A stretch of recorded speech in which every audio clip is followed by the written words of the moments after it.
লাঠি নিয়ে যদি ময়দানে নামতে পারো, যে আল্লাহ তাআলা মুসার জন্য নদীর রাস্তা করে দিয়েছিলেন, মুসাকে পার করেছিলেন, ফেরাউনকে চুবিয়ে মেরেছিলেন, সে আল্লাহ জীবিত আছেন কিনা?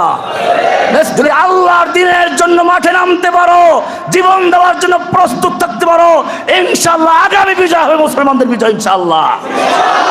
আগামী বিপ্লব হবে ইসলামের বিপ্লব ইনশাআল্লাহ। বাংলাদেশ নয়, শুধু আমরা ভারতবর্ষ বিজয় করে দিল্লির শাহী মসজিদ থেকে ইনশাআল্লাহ ইসলামের বিষয় ঘোষণা করবো ইনশাআল্লাহ। আল্লাহর রাসূল সাল্লাল্লাহু আলাইহি ওয়াসাল্লাম এই বিদায় হজের ভাষণে সাবধান করলেন, হে আমার উম্মত জেনে রাখো, ইন্না বনি ইসরাঈল তাফাররাকাত আলা 72 মিল্লাহ। জেনে রাখো, বনি ইসরাইল 72 ফিরকায় বিভক্ত হয়েছিল। ওয়াসাতাফতারিকু উম্মতি আলা 73 মিল্লাহ। আর অচিরে আমার উম্মত 73 ফিরকায় বিভক্ত হবে। কত ফিরকায়? ইহুদি খ্রিস্টানদের চেয়েও এক ফিরকা বেশি। আল্লাহর হাবিব ফরমান, কুল্লুহুম ফিন্নার। এই 72 ফিরকার সব জাহান্নামী হবে, ইল্লা মিল্লাতান ওয়াহিদা, একটা মাত্র দল ছাড়া। কিলা মান হুম ইয়া রাসূলুল্লাহ। সাহাবায়ে কেরামদের পক্ষ থেকে জিজ্ঞেস করা হলো, ইয়া রাসূলুল্লাহ, সেই দলটি কারা যারা নাজাত প্রাপ্ত হবে, মুক্তি প্রাপ্ত হবে, বাকি সব জাহান্নামী হবে? ওই একটি দল কারা, কি তাদের পরিচয়? আল্লাহর রাসূল সাল্লাল্লাহু আলাইহি ওয়াসাল্লাম বললেন, মা আনা আলাইহি ওয়া আসহাবি। সেই একটি দলের পরিচয় হচ্ছে, আমি এবং আমার সাহাবীরা যেই পথের উপরে আছি, যেই মতের উপরে আছি, এই পথের উপরে, এই মতের উপরে, এই তরিকার উপরে যারা থাকবে তারাই একমাত্র নাজাত প্রাপ্ত দল, বাকি সব জাহান্নামী। পরিষ্কার হয়ে গেল। আল্লাহর নবী সাল্লাল্লাহু আলাইহি ওয়াসাল্লাম আরো স্পষ্ট করার জন্য একটা সোজা দাগ দিলেন, সোজা দাগ। এরপরে ডানে বামে অনেকগুলো দাগ দিলেন। মাঝখানের দাগে হাত রেখে বললেন, হাদা সাবিলুল্লাহ। এই সোজা সরল রেখাটা হচ্ছে আল্লাহর রাস্তা। ওয়াহাদিহি সুবুল। আর এই যে ডানে বামে অনেকগুলো রাস্তা, সুবুলুশ শায়াতিন, এগুলো শয়তানের রাস্তা।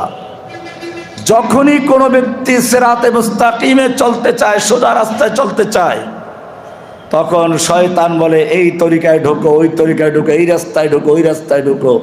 এক একজনকে এক এক তরিকা, এক এক রাস্তায় নিয়ে বিভ্রান্ত করে। এরপরে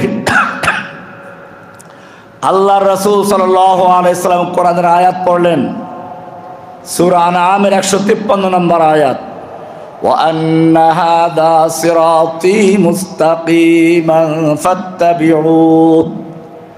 এটাই হলো আমার রাস্তা, যা একেবারে সরল সোজা। ফাত্তাবিউহু, তোমরা এই এক রাস্তার অনুসরণ করো। এছাড়া যতগুলো রাস্তা আছে সবগুলো সুবুলুশ শায়াতিন, শয়তানের রাস্তা, সবগুলো বর্জন করো। এই কারণে আমরা সূরা ফাতিহাতে বলি, ইহদিনাস সিরাতাল। আপনারা সূরা ফাতিহা পড়েন। সূরা ফাতিহা ছাড়া কোনো নামাজ হয় না। হানাফি মাযহাবে প্রত্যেক রাকাতে সূরা ফাতিহা পড়া ওয়াজিব, অন্য মতে সূরা ফাতিহা পড়া ফরজ। এই সূরায় এত গুরুত্ব কেন? তাফসিরে লেখে, আদম থেকে শুরু করে ঈসা আলাইহিস সালাম পর্যন্ত যতগুলো আসমানি কিতাব নাজিল হয়েছে, সব কিতাবের নির্যাস হচ্ছে কোরআন। আর কোরআনে যা কিছু নাজিল হয়েছে সব কিছু নির্যাস হচ্ছে সূরা ফাতিহা। তাহলে আদম থেকে কোরআন পর্যন্ত যত আসমানি কিতাব, সব আসমানি কিতাবের নির্যাসের নাম কি? সূরা ফাতিহা। এই সূরা না পড়লে সালাত পূর্ণ হয় না। এই সূরায় কি আছে? আমি এটা একটা উদাহরণ দিই। মনে করেন আপনার এলাকায় কোনো একজন বড় মন্ত্রী সাহেব আসলেন। এলাকার লোকজন তাকে একটা মানপত্র দেয়, সুন্দর করে লিখে ছাপিয়ে তারপরে গ্লাসে বাদাই করে দেয়।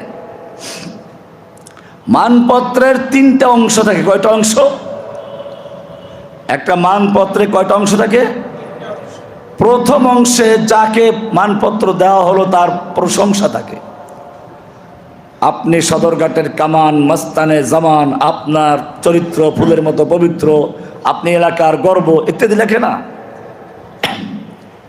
এটা থাকে প্রশংসা প্রথম প্যারায়। কিন্তু আপনি যতই প্রশংসা করেন, ওই মন্ত্রী সাহেব মনে মনে ভাবেন, এত প্রশংসা করলা বুঝলাম, ভোট দাও কাকে, কোন দল করো ওইটা বলো আগে, তোমার সঙ্গে আমার সম্পর্কটা কি?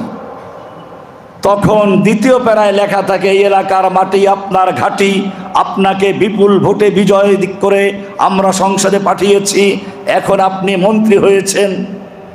এখন মন্ত্রী সাহেব বুঝলো যে এই এলাকার লোক আমার দল করে, আমাকে ভোট দেয়, আমার লোক। যখন আমার হয়ে গেল, এখন আমার লোক তোমরা দাবি করো। তৃতীয় প্যারায় থাকে দাবি দেওয়া।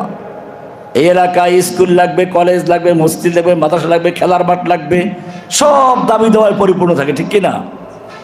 এই উদাহরণটা যদি আপনারা বুঝে থাকেন, তাহলে সূরা ফাতিহা এরকম একটা মানপত্র যা আল্লাহর সামনে পেশ করা হচ্ছে।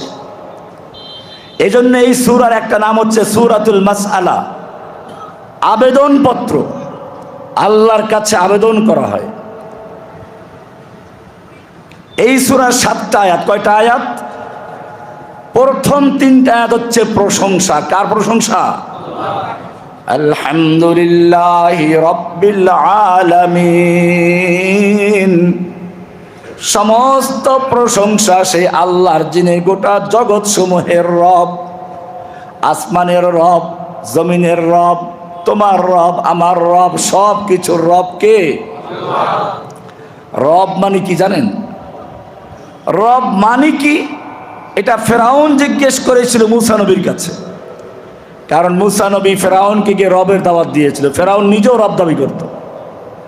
সেজন্য সে পাল্টা প্রশ্ন করলো, ফামার রব্বুকুমা ইয়া মূসা, এই মূসা তোমার রবটা আবার কি? আমি তো তোকে লালন পালন করলাম।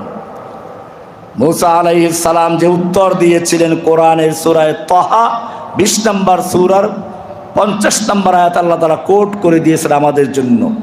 قال ربنا الذي أعطى كل شيء خلقه ثم هدى। ও ফিরাউন, আমি যেই রবের দাওয়াত দিচ্ছি সেই রব তোর মতো কোনো দুর্বল রব নয়। তুই একসময় ছিলি মায়ের পেটে বীর্য আকারে, এরপরে তোকে শিশু আকারে, এরপরে যুবক, এরপরে বুড়া, এরপরে মরে মাটির সঙ্গে মিশে যাবি। আমি এইরকম কোন রবের দাওয়াত দিচ্ছি না। ক্বালা রাব্বুনাল্লাযী আ'তা কুল্লা শাইইন খালকাহু সুম্মা হাদা। আমি যেই রবের দাওয়াত দিচ্ছি, যেই রবের প্রতি ঈমান আনার দাওয়াত দিচ্ছি, তিনি রব, যিনি সমস্ত মাখলুকাতকে সৃষ্টি করেছেন, সৃষ্টি করেই ক্ষান্ত হয় নাই। জীবনের যখন যা প্রয়োজন সব কিছু নিজের পক্ষ থেকে বুঝে শুনে বন্দোবস্ত করেন। তার নাম কি?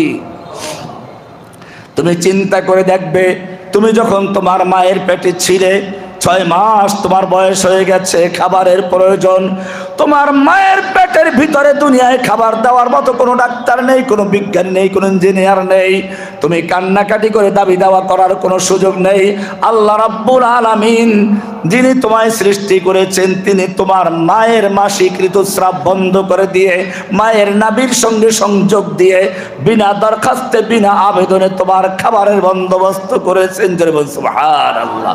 ক্বালা রাব্বুনাল্লাযী আ'তা কুল্লা শাইইন খালকাহু সুম্মা হাদা। আবার যখন তোমার দুনিয়ায় আসার সময় হয়ে গেল, তোমার দুনিয়াতে এসে খেতে হবে, পান করতে হবে, আল্লাহ রাব্বুল আলামিন দেখলেন দুনিয়ায় আসার পর পর তুমি যদি মানুষের তৈরি করা খাবার খাও, ঠান্ডা খেলে সর্দি লাগবে, গরম খেলে মুখ পুড়ে যাবে, আবার শক্ত হলে গলা আটকে যাবে।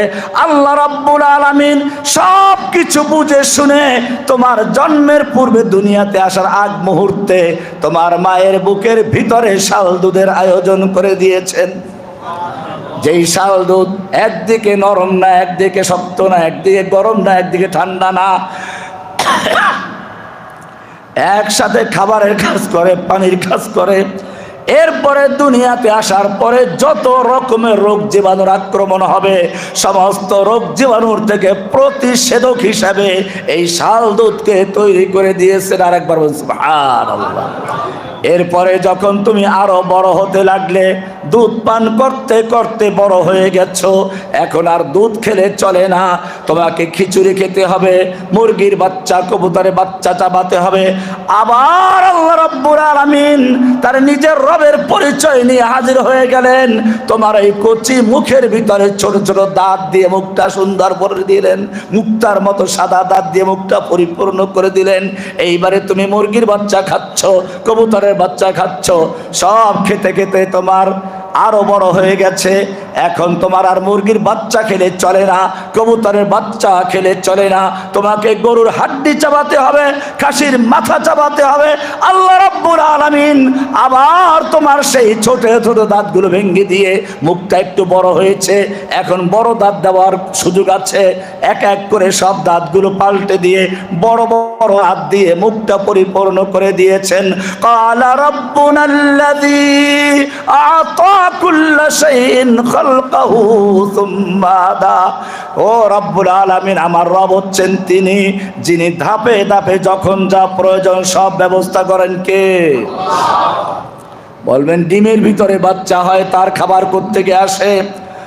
ও জ্ঞানী লোকেরা, একটু চিন্তা করে দেখো, ডিমের ভিতরে যখন বাচ্চা তৈরি হয়, তারও যখন রূহ চলে আসে, খাবারের প্রয়োজন হয়। এইখানে মায়ের নাভির সঙ্গে সংযোগ দেওয়ার সুযোগ নেই। আল্লাহ রাব্বুল আলামিন সব কিছু বুঝে শুনে ডিমের ভিতরে দুইটা অংশ রেখে দিয়েছেন। একটা হচ্ছে হলুদ কুসুম, যেটা দিয়ে বাচ্চা তৈরি হয়। বাচ্চা তৈরি হওয়ার পরে খাবারের প্রয়োজন, আল্লাহ রাব্বুল আলামিন ওই বাচ্চার খাবারের জন্য সাদা লালাটাকে জড়ো করে দিয়েছেন। সুবহানাল্লাহ। এবারে বাচ্চা ডিমের ভিতরে বসে খাচ্ছে, খেতে খেতে তার গুদাম ফুরিয়ে গেছে, খাবার শেষ হয়ে গেছে, একটু শক্তিও হয়েছে। আল্লাহ রাব্বুল আলামিন বলছেন, ও ডিমের ভিতরের বাচ্চা, তোমার চতুর্দিকে যে প্রাচীর রয়েছে, এটা কোনো চীনের প্রাচীর নয়, এটা তোমার মসজিদের দেয়ালের মতো শক্ত নয়, এটা তুমি মাথা দিয়ে ঠোঁট দিয়ে ঠোকরাতে থাকো। এবারে ডিমের ভিতরের বাচ্চা ঠোঁট দিয়ে ডিমের খোসাকে ঠোকরাতে থাকে, ঠোকরাতে ঠোকরাতে যখন চতুর্দিকে ভাঙ্গে ফেলে, এরপরে বলে এবারে মাথা দিয়ে মারো ধাক্কা। ধাক্কা মারতে মারতে ডিমের ভিতর থেকে বাচ্চা বেরিয়ে আসলো। হাঁসের বাচ্চা, মুরগির বাচ্চা, সাপের বাচ্চা, কুমিরের বাচ্চা সব বের হয়ে আসলো। কে শিক্ষা দিয়ে হাঁসের বাচ্চাকে? কে শিক্ষা দিল মুরগির বাচ্চাকে? এইবারে ডিমের থেকে বের হয়ে আসলো। হাঁসের বাচ্চা, মুরগির বাচ্চা দুটোকে পানির কাছে নিয়ে যাও। হাঁসের বাচ্চা পানি দেখলে খুশি হয়ে যাবে, পানিতে নেমে সাঁতার কাটতে শুরু করবে। মুরগির বাচ্চা পানি দেখলে মরতে রাজি, পানিতে নামতে রাজি না। কে শিক্ষা দিল হাঁসের বাচ্চাকে পানি তোর জন্য উপযুক্ত, নামলে কোনো সমস্যা নেই? কে শিক্ষা দিল মুরগির বাচ্চাকে পানি তোর জন্য উপযুক্ত, নামতে পারবি না, নামলে মরবি? যিনি শিক্ষা দিয়ে তিনি কে? এই আল্লাহকে যারা না চিনে তারাই নিজেদেরকে বানরের বাচ্চা বলে, ঠিক কিনা? দেখেন নাই বিগত সরকারের সময় একদল লোক নিজেরা তো বানরের বাচ্চা, ঠিক আছে, গোটা জাতিকে বানরের বাচ্চা বানাবার জন্য শিক্ষা সিলেবাসকে পরিবর্তন করে দিয়েছিল। বানর থেকে মানুষ কেমনে হলো তার একটা ছবিও দিয়ে দিয়েছিল। কত বড় পশু, এটার কারণ আছে, ওই কারণ বয়ান করতে অনেক সময় লাগবে। আমরা চোখ দিয়ে দেখি, চোখ ভালো থাকলে কি দেখা যায়? মানুষের জ্ঞান অর্জনের মাধ্যম তিনটা। কয়টা? একটা হচ্ছে পঞ্চেন্দ্রিয়, চোখ দিয়ে দেখি, কান দিয়ে শুনি, নাক দিয়ে ঘ্রাণ নেই, জিহ্বা দিয়ে মজা নেই, ত্বকের স্পর্শে অনুভব করি। কয়টা হলো? কয়টা হলো? এই পাঁচটা মিলিয়ে একটা পঞ্চেন্দ্রিয়।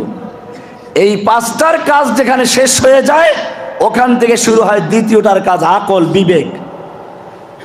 কিন্তু মনে রাখবে, চোখ দিয়ে দেখতে হলে শুধু চোখের পাওয়ার ভালো থাকলে চলে না, আলোর প্রয়োজন। হঠাৎ করে রাতে অন্ধকার হয়ে গেল, বাতি নিভে গেল, তোমার চোখের পাওয়ার ভালো কিছু দেখতে পাবে? চোখ দিয়ে দেখতে হলে আলোর প্রয়োজন, সূর্যের আলো, চন্দ্রের আলো, তারকার আলো, মোমবাতির আলো। কোন প্রকার আলো যদি তোমার চোখের সামনে না জ্বলে তুমি কিছুই দেখতে পাবে না।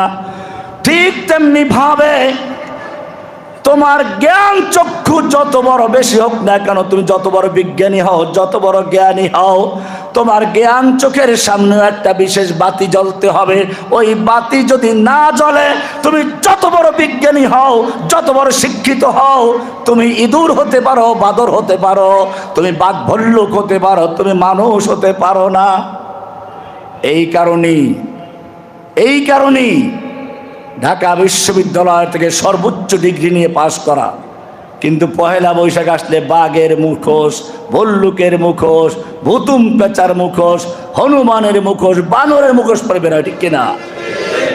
কারণ ওরা জানে আমরা যত শিক্ষিতই হই আমরা মানুষ নই, আমরা পশু। এটা কোরআনে আছে, সূরা আর রহমান প্রায় সকলের মুখস্থ আছে। প্রথম 3টে আয়াত পড়বেন, আর রহমান আল্লামাল কোরআন খলাকাল ইনসান। আর রহমান কার নাম? আল্লামাল কোরআন, শিক্ষা দিয়েছেন কোরআন। রহমান শিক্ষা দিয়েছেন কোরআন। খলাকাল ইনসান, সৃষ্টি করেছেন মানুষ। উল্টো হয়ে গেল না? কি বললেন আবার? আল্লামাল কোরআন আগে, কোরআন শিক্ষা দিয়েছেন, সৃষ্টি করেছেন মানুষ। রব্বুল আলামিন তুমি উল্টা কেন বলতে গেলে? আমরা তো দুনিয়ায় সৃষ্টি হই আগে, কোরআন শিখি পরে। আল্লাহ রব্বুল আলামিন জানিয়ে দিচ্ছেন, না না, তুমি দুনিয়াতে সৃষ্টি হতে পারো আগে, জন্ম হতে পারো আগে, কিন্তু যতক্ষণ পর্যন্ত কোরআনের শিক্ষা লাভ না করবে, কোরআনের জ্ঞান অর্জন না করবে, অতক্ষণ পর্যন্ত তুমি মানুষ নাও, তুমি পশু। আর রহমান আল্লামাল কোরআন, শিক্ষা দিয়েছেন কোরআন। খলাকাল ইনসান, তারপরে হলো মানুষ। তারপরে কি? এই কারণে বলেছি চোখ দিয়ে দেখতে হলে যেমন আলোর প্রয়োজন, বিবেক দিয়ে যদি সত্যকে উপলব্ধি করতে হয় তাহলে চোখের সামনে একটা বিশেষ আলোর প্রয়োজন। সেই আলো হচ্ছে আল কোরআন। সেই আলো কি? قد جاءكم من الله نور وكتاب مبين। আল্লাহর পক্ষ থেকে এসেছে আলো। কি এসেছে? সেই আলোর নাম কি? আল কোরআনুল কারীম। সেই আলোর নাম কি? এই কোরআনের জ্ঞান যতক্ষণ পর্যন্ত অর্জন না হবে, অতক্ষণ পর্যন্ত যত বড় শিক্ষিত হোক সে কি হতে পারে? পশু, সে বানরের বাচ্চা। এই কারণে ওরা নিজেরাও বানরের বাচ্চা, আর গোটা জাতিকে বানরের বাচ্চা বানাবার চক্রান্ত করা হয়েছিল, ঠিক কিনা? এই জন্য আল্লাহকে চিনতে হবে আগে। আলহামদুলিল্লাহি রব্বিল আলামিন, সমস্ত প্রশংসা কার? আর রহমান আর রহিম, অত্যন্ত দয়ালু, পরম করুণাময়। মালিক ইয়াউমিদ্দিন, যিনি বিচার দিবসের মালিক, প্রতিদান দিবসের মালিক। প্রশংসা হলো, কি হলো? প্রথম 3 আয়াত কি হলো? এখন ওই যে মন্ত্রী যেরকম বলে প্রশংসা তো করলা, কিন্তু ভোট দাও কাকে? পরিচয় কি তোমার? তোমার সঙ্গে আমার সম্পর্ক কি? ঠিক তেমনি ভাবে আপনি যখন নামাজে দাঁড়িয়ে আলহামদুলিল্লাহি রাব্বিল আলামিন আর রহমানির রহিম মালিক ইয়াউমিদ্দিন বলছেন, এইবারে আল্লাহ তাআলা জানতে চান, বুঝলাম তুমি অনেক প্রশংসা করেছো, তোমার সঙ্গে আমার সম্পর্কটা কি? তুমি কার গোলাম? তুমি কার আদর্শে চলো? তোমার নেতাকে, নেত্রীকে, তুমি কার আদর্শ বাস্তবায়ন করছো? এইবারে বান্দা বলছে ইয়াকা না'বুদু ওয়া ইয়াকা নাস্তাঈন। ও রব্বুল আলামিন, আমার পরিচয় হচ্ছে আমি কেবলমাত্র শুধুমাত্র তোমারই গোলাম। কার গোলাম? আল্লাহ। আমি তোমার গোলাম, তুমি আর মালিক। তুমি আর আমার সাথে তোমার সম্পর্ক হচ্ছে গোলাম আর মালিকের সম্পর্ক।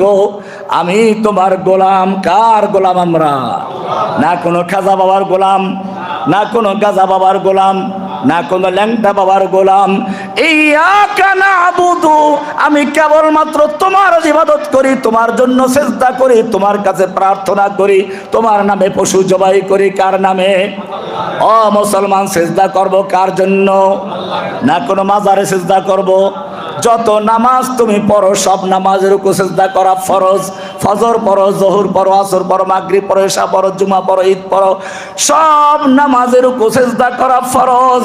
কিন্তু খবরদার নামাজটা যদি জানাজার নামাজ হয়, তুই রুকুও করতে পারবি না, সিজদাও করতে পারবি না। জানাজা যত বড় বুজুর্গের হোক, রুকু সিজদা আছে? কেন নাই? কারণ জানাজার নামাজের সামনে একটা লাশ থাকে, লাশ। যদি তুমি জানাজার নামাজে সিজদা করতে যাও, রুকু করতে চাও, ওই মাজার পূজারি, কবর পূজারি ভণ্ড বলবে এই তো বুজুর্গকে সম্মানের সিজদা করা হইল। বিভ্রান্ত করবে, ধোঁকা দিবে, প্রতারণা করবে, ভুল বুঝাবে। আল্লাহ রাব্বুল আলামিন সেজন্য ভুল বুঝানোর কোনো সুযোগ না থাকে, ধোঁকা দেওয়ার কোনো সুযোগ না থাকে, প্রতারণা করার কোনো সুযোগ না থাকে, সেই জন্য তিনি নিজের পাওনা রুকু সিজদা পর্যন্ত জানাজার নামাজের থেকে বাতিল করে দিয়েছেন। সুবহানাল্লাহ, কি সুন্দর শরিয়া পরিষ্কার করে দিলেন। ও মুসলমান, এই লাশটা যখন কবরে চলে গেল, মাঝখানে হোকলা আসলো, বাঁশ আসলো, এরপরে তোমাকে কোন বিবেক সিজদা করার অনুমতি দিল? কবরে সিজদা করা জায়েজ না হারাম? কবরে টাকা পয়সা দেওয়া, মান্নত করা জায়েজ না হারাম? কবর আবার ক্ষুধা লাগে নাকি? আল্লাহর নবী মৃত্যুর 3 দিন আগে বলেছেন, লানাল্লাহুল ইয়াহুদা ওয়ান নাসারা ইত্তাখাযু কুবুর আমবিয়াইহিম ওয়া সালিহিম মাসাজিদ। আল্লাহ তাআলা ইহুদি খ্রিস্টানদের প্রতি লানত করুন, তারা তাদের মসজিদগুলোকে, তাদের ওলি বুজুর্গদের কবরগুলোকে সিজদার স্থান বানিয়ে নিয়েছে।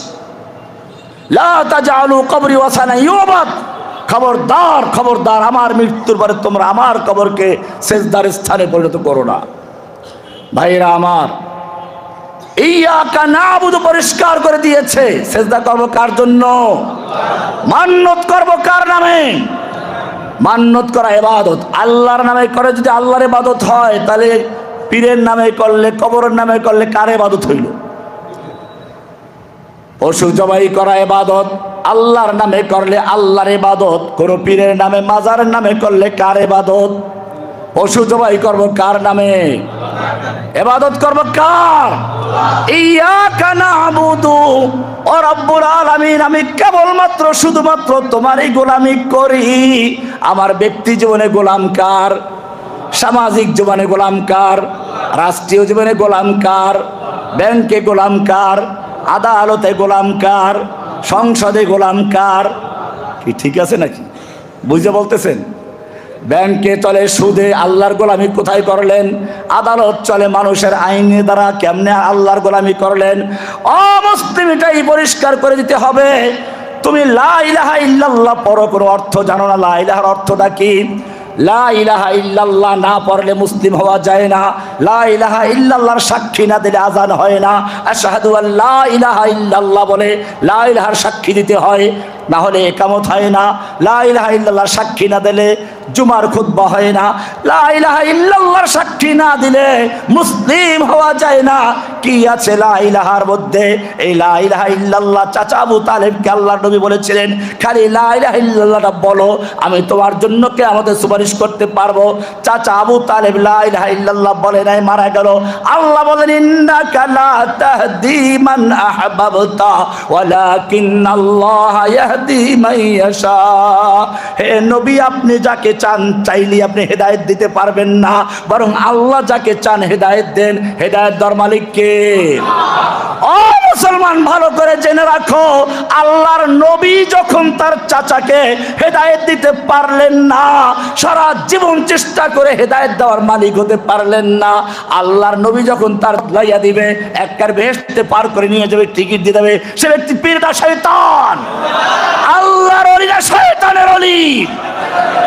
লা ইলাহা, এই ভালো করে বুঝে রাখো, লা ইলাহা ইল্লাল্লাহর মানি থেকে 2টা অংশ। লা ইলাহা মানি হলো কোনো ইলাহা নেই, লা মানি নেই, ইলাহা মানি কোনো মাবুদ। একটা পুরাতন বিল্ডিং এর রং করতে গেলে আগে মানুষেরা পুরাতন বিল্ডিং এর রংটা ঘষে মেজে ধুয়ে মুছে পরিষ্কার করে তারপর নতুন রং করে, ঠিক কিনা? ঠিক তেমনি ভাবে লা ইলাহার মানে হচ্ছে তোমার কলবের থেকে, অন্তরের থেকে যত গায়রুল্লাহ আছে, আল্লাহ ছাড়া যত কিছু আছে, খাজা বাবা, গাজা বাবা, ল্যাংটা বাবা, পীর বাবা, দরগাওয়ালা, দুর্গাওয়ালা, মাজারওয়ালা, বাজারওয়ালা, যত কিছু আছে সবগুলো খাত করে দিয়ে পরিষ্কার পরিচ্ছন্ন করে শুধু একজনকে বসাও, কাকে? লা ইলাহা ইল্লাল্লাহ। এই হচ্ছে লা ইলাহার অর্থ। এটা এরকম,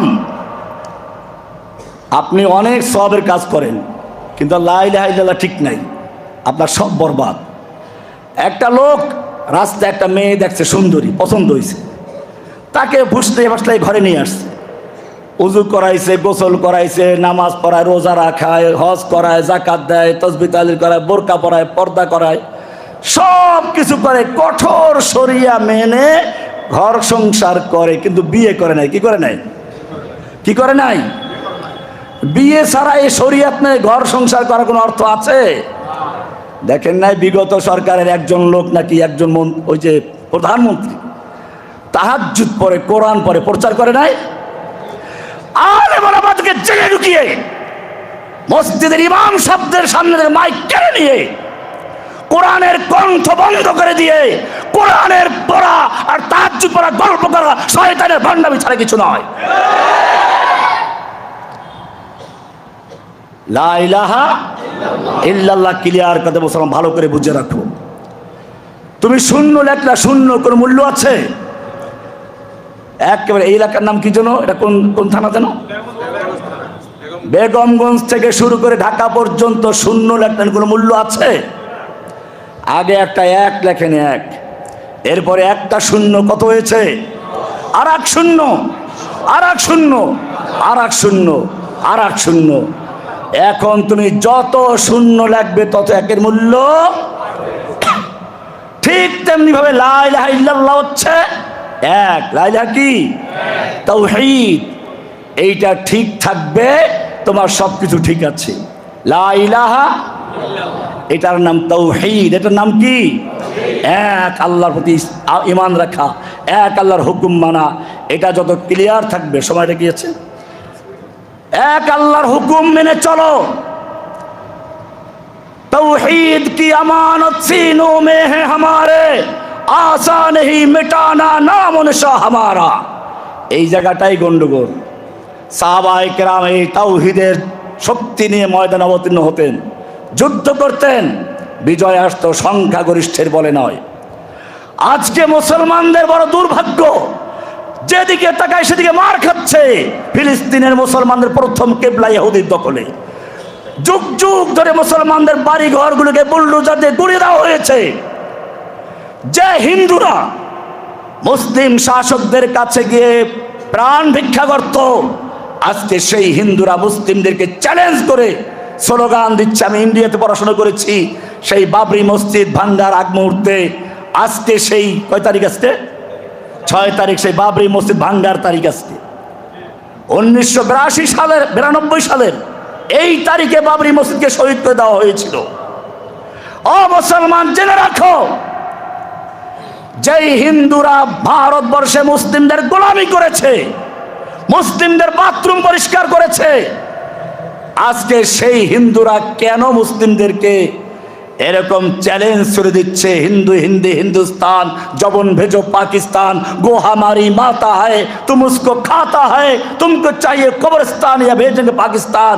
এরপর সে পর্যন্তই নয়, তাদের সাহস এত বেড়ে গেছে বাংলাদেশের মসজিদে পর্যন্ত হামলা চালাচ্ছে, মাদ্রাসার ছাত্রদের উপর হামলা চালাচ্ছে। মাদারীপুরে একটা স্কুলের ছেলেরা মসজিদ বানিয়ে মাইক কিনে আজান দিয়েছিল, ওখানে হিন্দু ছেলেরা তাদের উপর আক্রমণ করে তাদের হাত পা ভেঙে দিয়েছিল। এটা ইন্ডিয়ার খবর বলছি না। এরপরে সেদিন যা হলো আপনারা দেখেছেন, একজন মুসলিমকে তারা দিনে দুপুরে পিটিয়ে হত্যা, কুপিয়ে হত্যা করেছে। কেন তাদের এই সাহস আসলো? আল্লাহর নবী সাবধান করেছেন, ইউশিকু আন ইয়াতাদাআল উমাম, এমন একটা সময় আসবে কাফের শক্তিগুলি একে অপরকে আহ্বান করবে মুসলিমদের ধ্বংস করার জন্য। যেরকম দস্তরখান বিছিয়ে বন্ধু বান্ধবদেরকে খাবারের জন্য আহ্বান করে, আসো বসো। আল্লাহর নবীর সাহাবীরা প্রশ্ন করলেন, ইয়া রাসূলুল্লাহ, আমরা এখন অল্প সংখ্যক মুসলিম, আমাদের ভয়ে রোম পারস্যের সুপার পাওয়ারগুলো থরথর করে কাঁপে, আর তখন মুসলিমদেরকে ধ্বংস করার জন্য কাফেররা ঐক্যবদ্ধ হয়ে এত বড় সাহস পাবে কোত্থেকে? তখন কি মুসলিমদের সংখ্যা অনেক কম থাকবে? আল্লাহর নবী বললেন, না, সংখ্যায় তোমরা তখন অনেক বেশি থাকবে। বলে, তাহলে কাফেরদের এত সাহস কি করে হবে? বললেন, তোমাদের অন্তরের ভিতরে অহন ঢুকবে, অহন। আল্লাহর নবীকে সাহাবীরা জিজ্ঞেস করল, অহন কি জিনিস?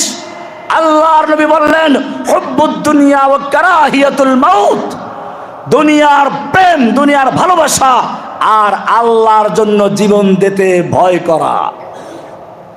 জেনে রাখো, মুসলিমদের বিজয়গুলো এমনি হয় নাই।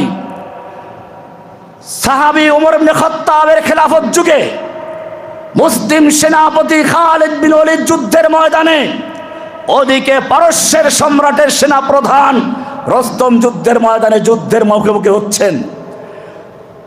মুসলিম সেনাপতি খালেদের মাত্র 30,000 সৈন্য আর রস্তমের 3 লাখ সৈন্য। রাতের বেলায় রস্তমের গোয়েন্দারা মুসলিম তাঁবুতে গেল গোয়েন্দাগিরি করার জন্য। মুসলিমদের অবস্থা কি দেখি একটু। গিয়ে দেখে মুসলিমরা ভোর রাত্রে কি করে, কান্নাকাটি করে আল্লাহর কাছে। দেখে সবাই কান্নাকাটি করছে, কেউ শুয়ে, কেউ বসে, কেউ বিছানায় বসে বসে আল্লাহ কান্নাকাটি করছে। এবারে রস্তমের গোয়েন্দারা গিয়ে বলল, রস্তম, যুদ্ধ করার দরকার নেই, মুসলিমরা ভয় পেয়ে গেছে। যারা যুদ্ধের ময়দানে ভয় পায় তাদের সঙ্গে যুদ্ধ করার কোনো প্রয়োজন নেই। রস্তম চিন্তা করলো, ঠিক আছে, তাহলে 1 লাখ সৈন্য নিয়ে আমি 2 লাখ রিজার্ভ রাখি।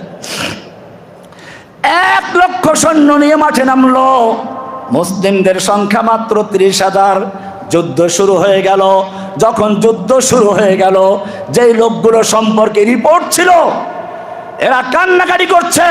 যুদ্ধের ময়দানে এক একজন দুর্ধর্ষ সৈনিক হয়ে ওদের জন্য আজরাইল হয়ে মাঠে নেমেছে। এক একজন ওদের হাজার হাজার সৈন্যকে কপিয়ে কেটে জাহান্নামে পৌঁছে দিচ্ছে। যেদিকে যাচ্ছে লাশের স্তূপ করে দিচ্ছে। রস্তম চিন্তা করলো, কি হলো এটা? যুদ্ধ থামিয়ে আবার ব্রাকে চলে গেল। আবার পরবর্তী রাত্রে গোয়েন্দা পাঠালো, যাও মুসলিম তাঁবুতে খোঁজ লাগাও, মুসলিমদের বাস্তব অবস্থাটা কি। এইবারে বহুদর্শী, বহু বিচক্ষণ, বহু অভিজ্ঞতা সম্পন্ন গোয়েন্দা পাঠালো। গোয়েন্দারা আজকেও গিয়ে দেখে, ঠিকই তো মুসলিমরা কান্নাকাটি করছে। রিপোর্ট সঠিক, রিপোর্ট ভুল নেই। তাহলে কেন কান্নাকাটি করছে? এবারে তারা কান্নাকাটি করার ভাষা বোঝার চেষ্টা করলো। সাহাবায়ে কেরাম শেষ রাতে আল্লাহর দরবারে তাহাজ্জুদে দাঁড়িয়ে কান্নাকাটি করছে। আল্লাযীনা ইয়াযকুরুনাল্লাহ কিয়ামান ওয়া কুউদান ওয়া আলা জুনুবিহিম। কেউ দাঁড়িয়ে, কেউ বসে, কেউ সিজদা অবস্থা আল্লাহর কাছে কান্নাকাটি করছে। রব্বুল আলামিন, আগামীকাল যুদ্ধ হবে, তোমার দ্বীনকে ধ্বংস করার জন্য কাফের শক্তি মাঠে নেমেছে। রব্বুল আলামিন, আমাদের অস্ত্র নেই, জনশক্তি নেই, গায়ে শক্তি নেই, তোমার সাহায্যই আমাদের একমাত্র ভরসা। ইয়াকা না'বুদু ওয়া ইয়াকা নাস্তাঈন। আল্লাহ, আমরা তোমারই গোলাম, তোমার কাছে সাহায্য চাই। সাহায্য চাবো কার কাছে? ও রব্বুল আলামিন, এমন শক্তি দাও যেন আগামীকাল যুদ্ধের ময়দানে আমি দুর্ধর্ষ আজরাইল হয়ে মাঠে নামতে পারি। ওদের হাজার হাজার সৈন্যকে হত্যা করে আমি যেন নিজেও শহীদ হয়ে যাই, টুকরো টুকরো হয়ে যাই, আমার যেন লাশ খুঁজেও না পাওয়া যায়। এবারে রস্তমের গোয়েন্দারা রস্তমকে গিয়ে রিপোর্ট দিল যে কান্নাকাটি করে ঠিকই আছে, তবে আমাদের ভয়তে না। শুনে রেখো রস্তম, মুসলিম সৈন্যদের বিরুদ্ধে যুদ্ধ করে বিজয় লাভ করা যাবে না। রস্তম বলল, ব্যাপার কি? ওদের সৈন্য কি আমাদের চেয়েও বেশি? বলে, না, সৈন্য তো অনেক কম। বলে, তাহলে কি অস্ত্র অনেক বেশি? বলে, না, অস্ত্র কম। বলে, তাহলে কি ওদের গায়ে শক্তি বেশি? বলে, না, তাও কম। রস্তম খেপে গেল, অস্ত্র আমার বেশি, সৈন্য আমার বেশি, শক্তি আমার সৈনিকদের গায়ে বেশি, আমাকে কেন ভয় দেখাচ্ছ?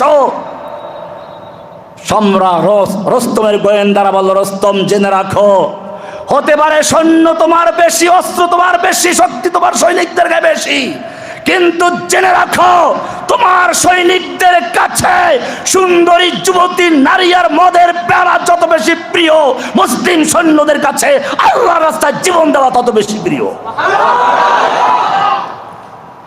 ওদের যুদ্ধ চলছে, এক যুবক এসে, সুন্দর সুদর্শন যুবক, আল্লাহর নবী বলছি, ইয়া রাসূলুল্লাহ, আমার যৌবন, আমার শক্তি, আমার বাহু, আমার সুন্দর চেহারা, আমি যদি আল্লাহর রাস্তায় যুদ্ধ করতে করতে শহীদ হয়ে যাই, আমার জন্য কি পুরস্কার রয়েছে? আল্লাহর নবী বললেন, তুমি কি জানো না আল্লাহর জান্নাত তোমার জন্য পুরস্কার? যুবক চিন্তা করলে একটু শক্তি প্রয়োজন, একটা খেজুর বের করলো, 2-3টা খেজুর বের করে বাকিগুলো ছুঁড়ে মারবার বললো, এতগুলো খেজুর খেতে গেলে আমার জান্নাতে যাওয়া অনেক দেরি হয়ে যাবে। এবারে তলোয়ার নিয়ে যুদ্ধের ময়দানে ঝাঁপিয়ে পড়লো, যেদিকে যাচ্ছে সেদিকে লাশের স্তূপ করে ফেলছে। দুশমনদের ভিড়ের ভিতরে ঢুকে গেল। পূর্ণিমার চাঁদ যেরকম কালো মেঘের ভিতরে ঢুকে যায়, ওই সাহাবী যুদ্ধ করতে করতে দুশমনদের ভিড়ের ভিতরে ঢুকে গেছে। সাহাবীরা ডাক দিল, যুবক, তুমি তো কাফেরদের ভিড়ে ঢুকে পড়েছো, ফিরে আসো। যুবক তাকালো, ঠোঁটে মুস্কি হাসি, চেহারায় রক্ত, আর বলছে, আমাকে যেতে দাও,